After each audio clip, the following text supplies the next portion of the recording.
Nous allons lire Épître à Timothée, deuxième épître à Timothée, et chapitre 2. Toi donc, mon fils, puisse ta force dans la grâce qui nous vient de Jésus-Christ, ce que tu m'as entendu annoncer en présence de nombreux témoins. Confie-le à des hommes de confiance, qui seront eux-mêmes capables de l'enseigner encore à d'autres. Prends ta part de souffrance comme un fidèle soldat de Jésus-Christ. Un soldat en service actif ne s'embarrasse pas des affaires de la vie civile s'il veut satisfaire à son commandant. Un athlète qui participe à une compétition ne peut gagner le prix que s'il lutte selon les règles. Le cultivateur qui s'est chargé du travail pénible doit être le premier à recevoir sa part de la récolte. Réfléchis bien à ce que je dis. D'ailleurs, le Seigneur te rendra capable de tout comprendre. Souviens-toi de Jésus-Christ, descendant de David et ramené d'entre les morts, comme l'enseigne la bonne nouvelle que j'annonce. C'est pour cette bonne nouvelle que je souffre et que je suis même enchaîné comme un malfaiteur. Mais la parole de Dieu n'est pas enchaînée. C'est pourquoi je supporte tout pour le bien de ceux que Dieu a choisis, afin qu'eux aussi obtiennent le salut qui vient de Jésus-Christ, ainsi que la gloire éternelle. Les paroles que voici sont certaines. Si nous sommes morts avec lui, nous vivrons aussi avec lui. Si nous restons fermes, nous régnerons aussi avec lui. Si nous le rejetons, lui aussi nous rejettera. Si nous sommes fidèles, il demeure fidèle, car il ne peut pas se mettre en contradiction avec lui-même. Rappelle cela à tous et demande-leur solennellement devant Dieu de ne pas se quereller à propos de mots. Ces querelles ne servent à rien, sinon à causer la ruine de ceux qui écoutent. Efforce-toi d'être digne d'approbation aux yeux de Dieu, comme un ouvrier qui n'a pas à rougir de son ouvrage, en annonçant correctement le message de la vérité. Évite les bavardages vides et contraires à la foi, car ceux qui s'y livrent s'éloigneront de plus en plus de Dieu. Leur enseignement est comme une plaie infectée qui ronge les chairs. Je pense en particulier à Hyménée et Philette.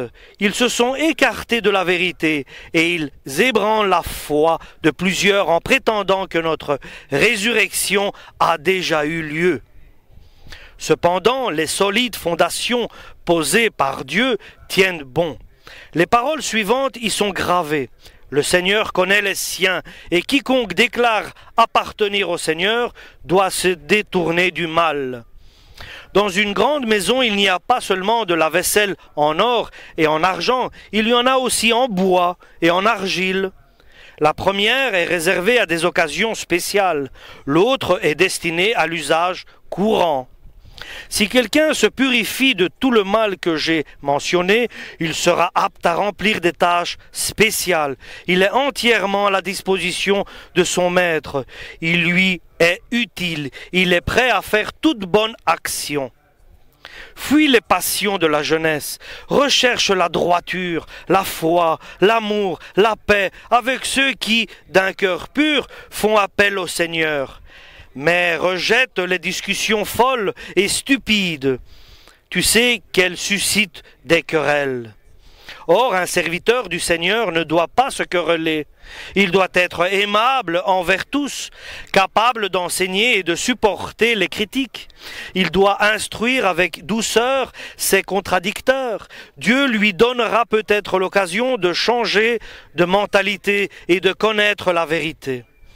Ils retrouveront alors leur bon sens et se dégageront des pièges du diable qui les a attrapés et soumis à sa volonté. Rappelle-toi bien ceci, dans les derniers temps, il y aura des jours difficiles. Amen pour la parole du Seigneur.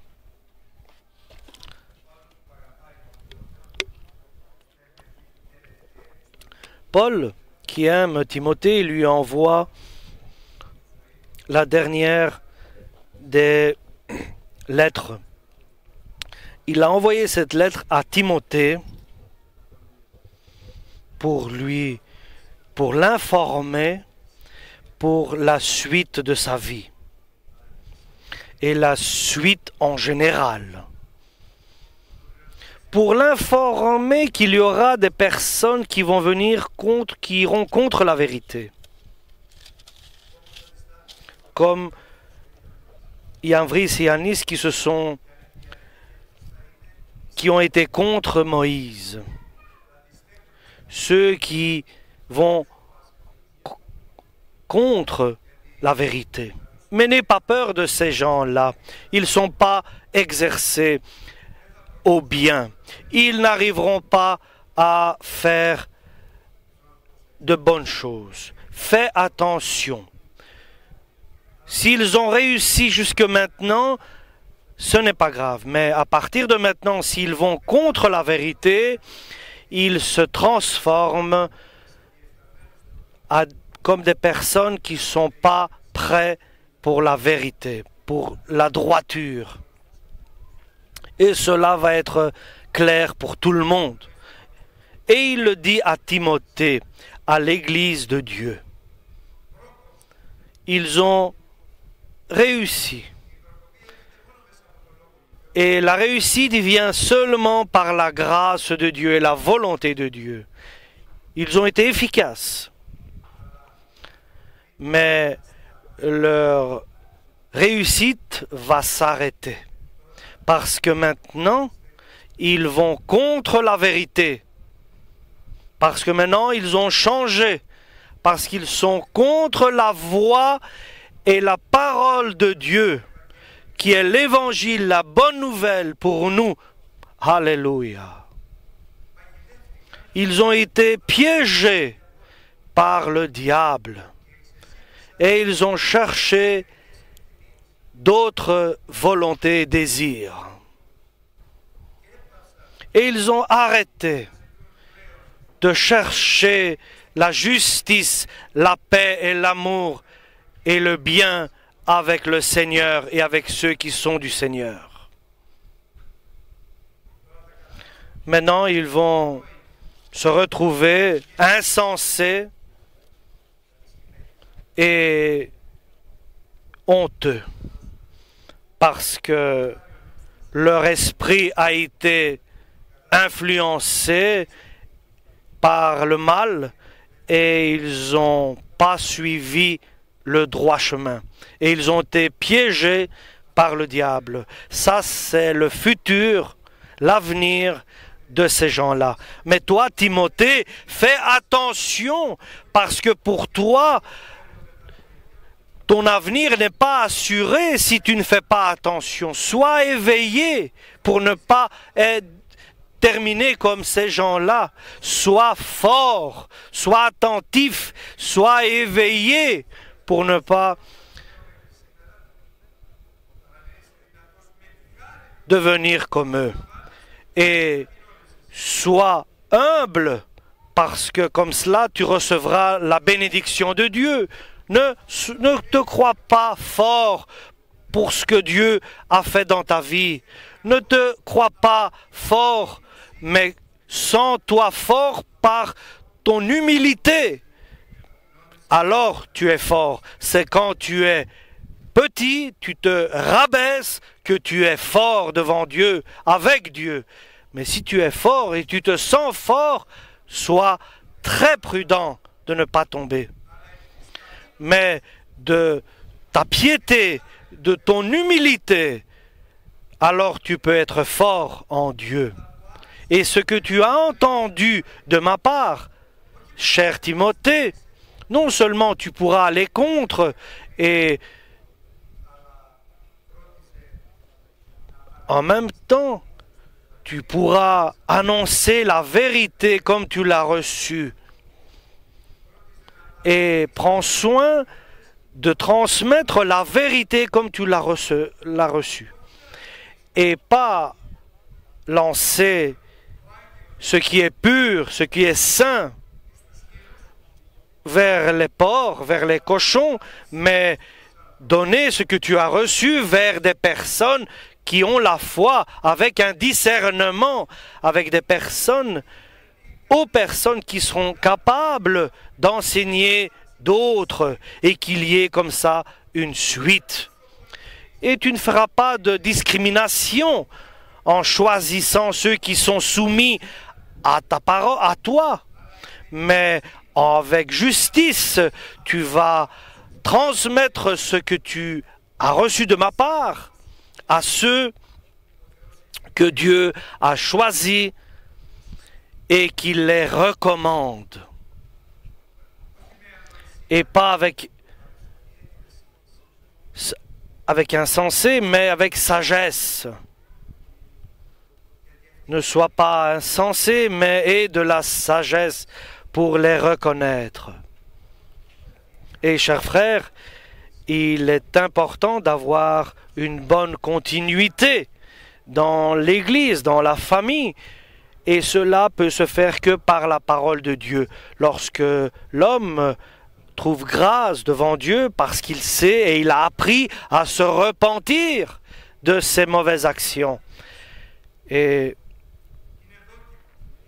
il sait, il est exercé, il est éduqué à se repentir et en disant « c'est de ma faute, je me repens ». Il sait prendre la place de l'humilité. Ça, c'est l'homme de Dieu qui sait facilement se repentir de ses mauvaises actions. Alléluia. Moi, je suis l'erreur. C'est moi qui a péché devant toi. Daniel, par exemple, mais il connaît le secret. Il dit que nous avons péché, nous avons fait le mal devant toi et nous avons fait ce que nous voulions. Et il savait et il avait pris conscience du mal qu'ils avaient fait. Ça, c'est le plus important. C'est la prise de conscience du mal. Et le deuxième pas, c'est la repentance. Soyons fidèles à Dieu et soyons sincères devant Dieu, parce que Dieu attend notre repentance, notre humilité. Il veut voir notre repentance. Il regarde, il observe, il attend de voir notre comportement. Et Dieu nous dit, va dans l'humilité pour que tu puisses recevoir ma force. Va dans l'humilité, car là tu recevras la puissance. Et sois comme un soldat qui doit souffrir, qui doit endurer, qui doit passer des douleurs, des souffrances pour pouvoir avancer. Il doit passer des épreuves difficiles. Et c'est ainsi qu'un soldat devient prêt. Il est exercé, il est éduqué et il est prêt à passer des épreuves. Et exerce-toi, efforce-toi, sers, sois serviteur et aie patience. Attends. Il est indispensable d'être un bon soldat, éduqué, parce qu'il y a le mauvais soldat.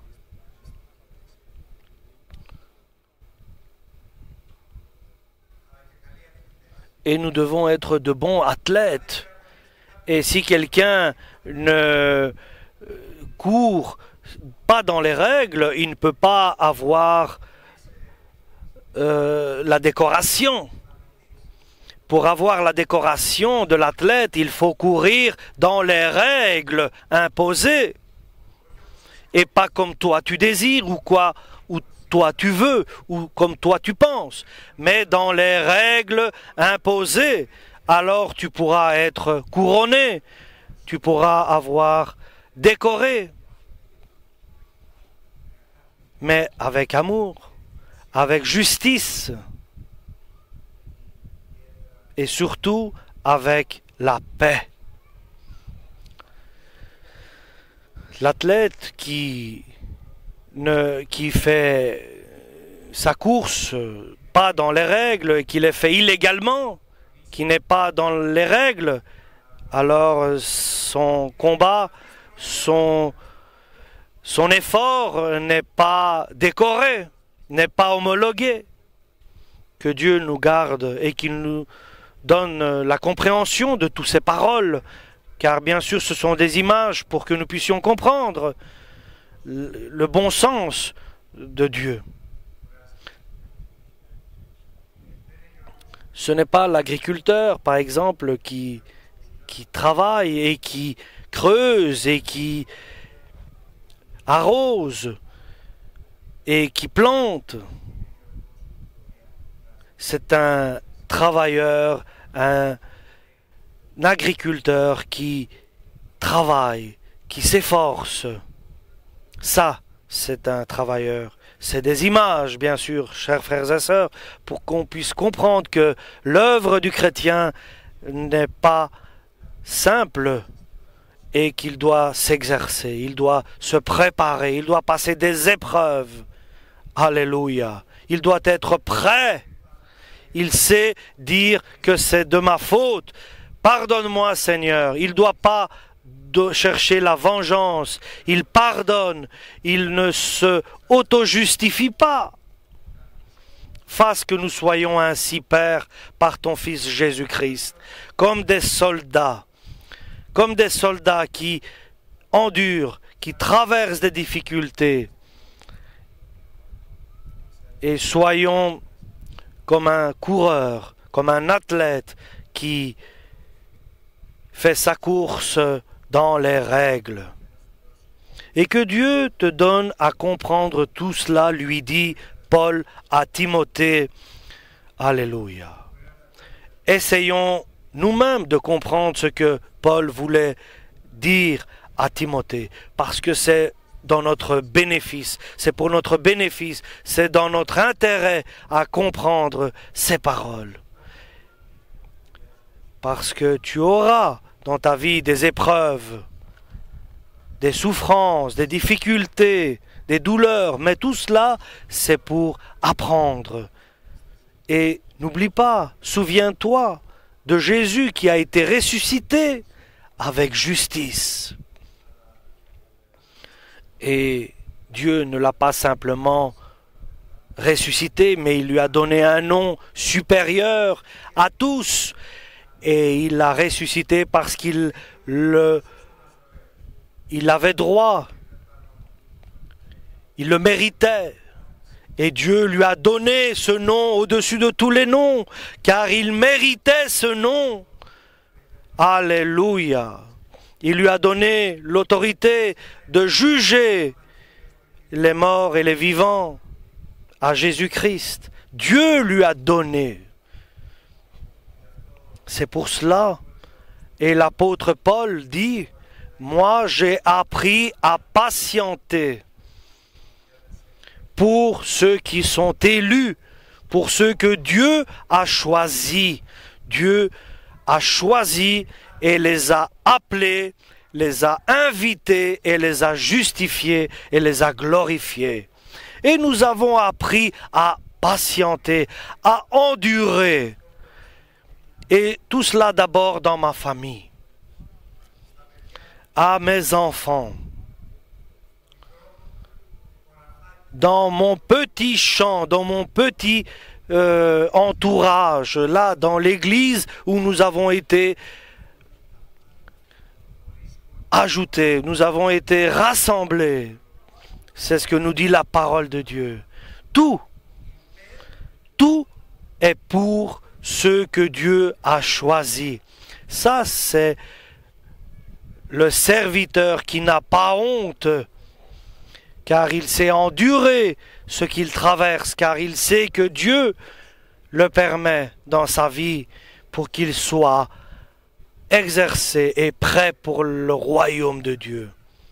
Et maintenant, je t'établis dans des vérités. Et la parole est fidèle. nous devons d'abord mourir pour vivre avec Dieu, avec Jésus. L'ancienne personne que nous étions doit mourir et avoir une résurrection, la renaissance par le baptême. Et le mort doit être ressuscité. Et celui qui est mort ressuscite par la volonté de Dieu. Nous devons mourir pour le monde et ressusciter en Dieu, avec Dieu, par Jésus-Christ et le Saint-Esprit. Si nous sommes morts pour ce monde, nous allons vivre en Dieu pour l'éternité. Et nous parlons chacun, bien sûr, pour chacun de nous-mêmes. Et je ne peux parler pour personne d'autre que de moi-même. Car l'appel et le salut est personnel. Ce n'est pas pour un groupe, mais c'est bien personnel. Et nous devons faire attention, car le diable est aux aguets. Et il essaye de nous influencer. Mais ne donnons pas d'importance à ces influences. Essayons d'être morts pour ce monde.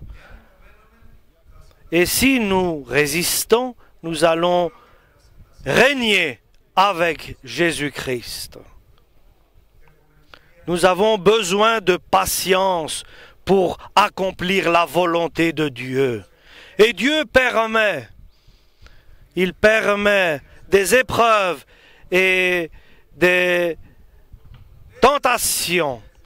Et nous allons pas régner avec Jésus si nous allons pas réussir les épreuves qui nous sont données.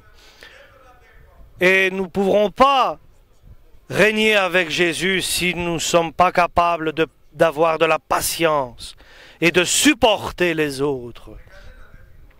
Et nous devons nous mettre en colère avec personne et être avec personne rancunier et avoir de l'amertume et de la vengeance. Nous devons nous libérer de tout cela. Et si nous sommes infidèles, et si nous le rejetons, lui va aussi nous rejeter. Si nous le renions, il va nous renier aussi. Si tu renies ton frère, et si nous renions les autres, si nous renions nos frères, Dieu va nous renier aussi. Et Dieu va nous rejeter aussi. Ne méprisons pas, ne négligeons pas, ne soyons pas indifférents avec nos frères pour que Dieu prenne soin de nous. Et nos frères, ce sont des enfants de Dieu. Ils ont besoin d'une prise de conscience pour eux. Et que nous soyons pas indifférents. Si nous restons fidèles, lui, il reste fidèle à sa parole. Si nous sommes infidèles à sa parole, Dieu est un Dieu d'amour, mais aussi un Dieu de justice. Il ne peut pas renier sa parole qu'il a dite.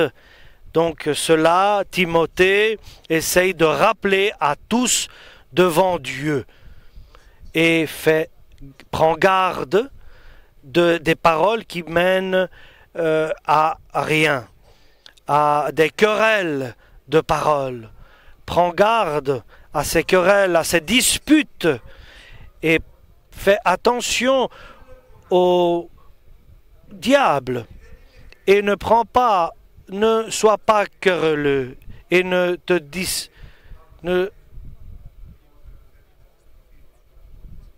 et libère-toi de ces disputes et de ces querelles qui mènent à rien et prends soin et exerce-toi à te présenter devant Dieu prêt. C'est c'est un combat, c'est un effort, c'est un exercice d'être prêt, d'être éprouvé, donc d'avoir déjà traversé des épreuves. Et il y a des personnes qui se querellent, qui se disputent, ils ont des divergences avec d'autres. Ne soyons pas comme cela. Donc,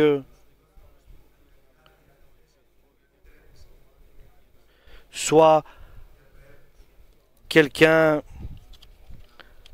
qui est juste devant les yeux de Dieu, quelqu'un qui est correct devant Dieu. C'est une bénédiction lorsque tu vois des paroles insensées, alors évite-les. Évite-les, ces paroles qui disent beaucoup de choses, des sagesses de ce monde. Évite ces sagesses mondaines. C'est une gangrène. Éloigne-toi de ces personnes qui viennent avec des sagesses de ce monde et ne te querelle pas avec eux, ne te dispute pas avec eux pour arriver à une conclusion. Et certains disent qu'il y a eu même déjà la résurrection. Certains disaient que la résurrection a déjà eu lieu à l'époque déjà de Paul et de Timothée. Et certains disaient que nous étions dans la période de 1000 ans. Et ils marcheront dans plus d'insensé, plus d'indifférence pour la parole de Dieu. Ils seront insensés.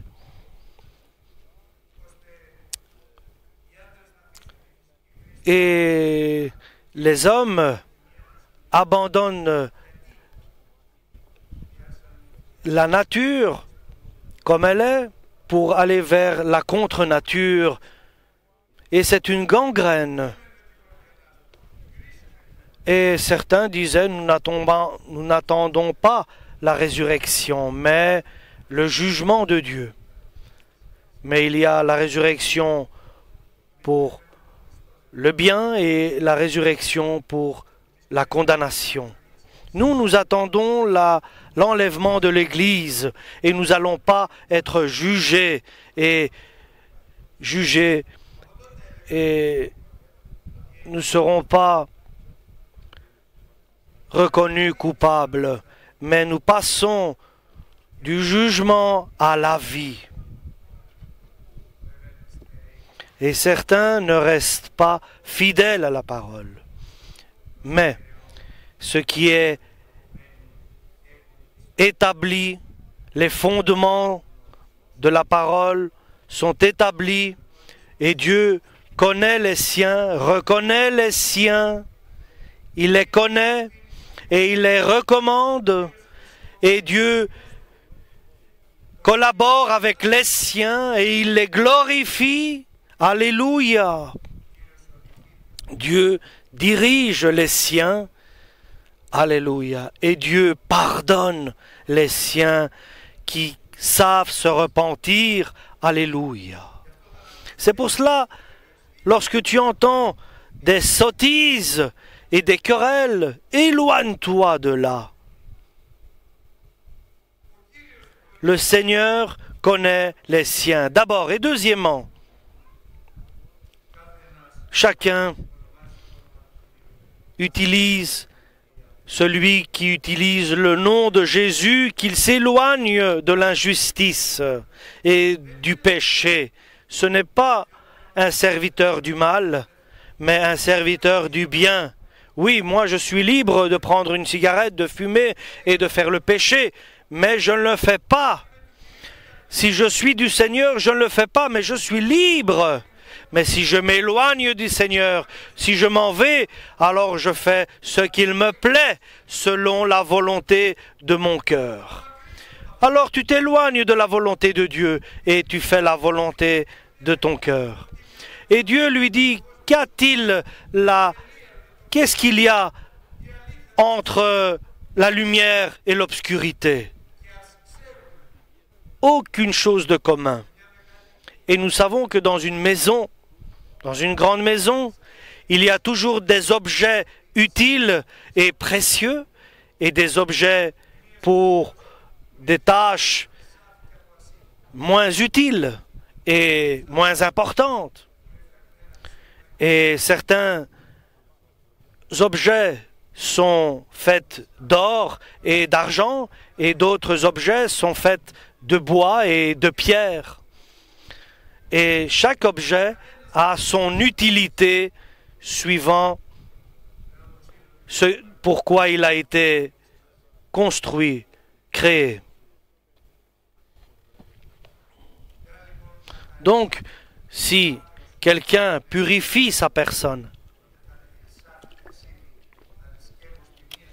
alors il sera comme l'or, comme l'argent, s'il se purifie, s'il se libère du péché par la force du Saint-Esprit, s'il détruit les œuvres du mal, parce que le chrétien est un vainqueur, ce n'est pas quelqu'un qui a honte et qui est dans la faiblesse et qui est hésitant, mais il est vainqueur par Jésus-Christ et il peut dire « Je te chasse, diable, je te lie au nom de Jésus-Christ et je suis libre car mon Dieu est Jésus-Christ et le Père et le Saint-Esprit. » Et il prend courage et confiance par Dieu pour chasser le mal et faire le bien. Alléluia.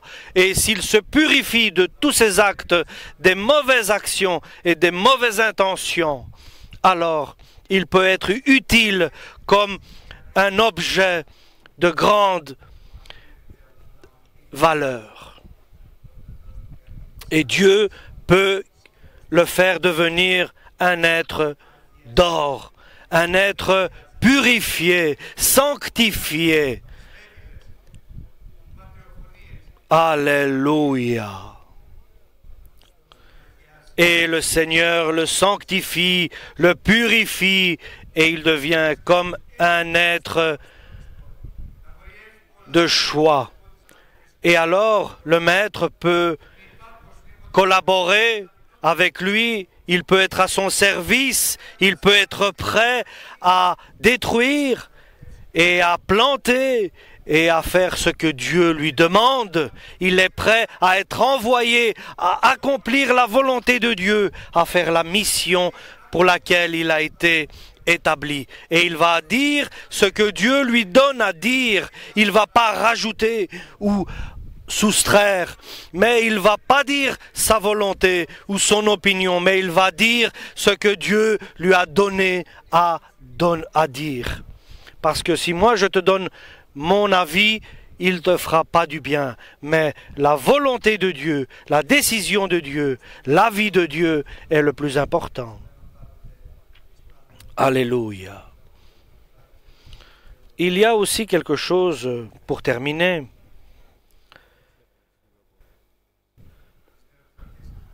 les désirs de jeunesse, éloigne-les. Cherche la justice, la paix et le bien avec ceux qui font appel à Jésus-Christ avec un cœur pur. Ça, c'est ta communauté. Ça, ce sont tes amis. Ça, ce sont tes frères. Ça, c'est ton entourage. Ça, c'est ta famille. C'est eux qui sont aimés par lui et vice-versa. Et les querelles enfantines, éloigne-toi de ces querelles et de ces disputes. Et l'homme de Dieu ne doit pas se disputer. Alléluia. L'homme de Dieu ne doit pas se quereller. Il doit être toujours juste. Il doit enseigner, éduquer, initier à tous la volonté de Dieu. Avec douceur, avec bonté, même ceux qui sont contre ces paroles. Ils doivent apprendre la vérité pour être libres, pour se libérer des pièges du diable et venir se soumettre au désir de Dieu pour recevoir le règne dans l'éternité, dans le paradis de Dieu.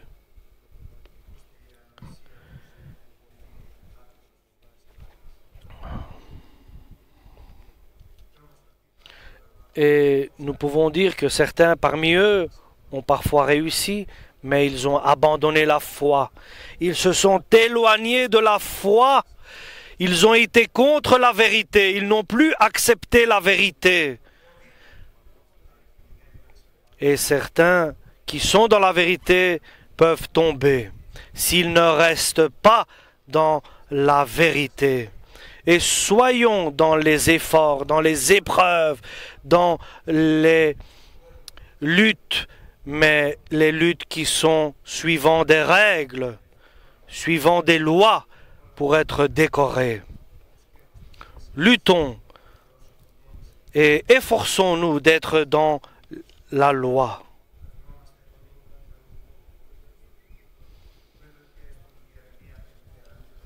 Alléluia. Ici, le potier a pris de l'argile pour faire un beau pot, une belle œuvre, mais sur le chemin, cette poterie s'est cassée. Il a été contre la vérité. Et voilà ce qui peut arriver. Donc nous voyons, soyons prudents, attentifs, éveillés. Et les querelles sont comme la gangrène qui ronge ceux qui sont atteints et qui font ces querelles. Chers frères et sœurs, le message aujourd'hui, c'est de la repentance. Repentez-vous et croyez en Dieu. Repentez-vous et revenez vers Dieu et croyez en Dieu. La repentance nous assure la présence de Dieu, pas avec des paroles, mais avec sincérité, avec vérité, alléluia, avec l'évangile de Dieu, qui est la force de Dieu, qui donne le salut à ceux qui y croient, qui croient, qui acceptent. Donc, efforçons-nous, luttons pour le bien, pour garder notre foi, pour marcher sur le chemin que Dieu a préparé pour chacun de nous sur ce parcours. Et le potier, il crée entre ses mains des vases à des usages importants et d'autres à des usages moins importants. Soyons aux usages importants. C'est l'image que nous devons avoir. Nous devons être en or et en argent devant Dieu, purifiés de tout péché. Le péché, c'est les taches, c'est ce qui donne à un habit à d'être sale. Et nous devons demander à la repentance. N'endurcis pas ton cœur, sinon tu laisseras tes os dans le désert, comme l'ont fait ceux qui ont abandonné la vérité et qui sont été contre la vérité, et que Dieu nous garde et nous protège et nous donne la repentance.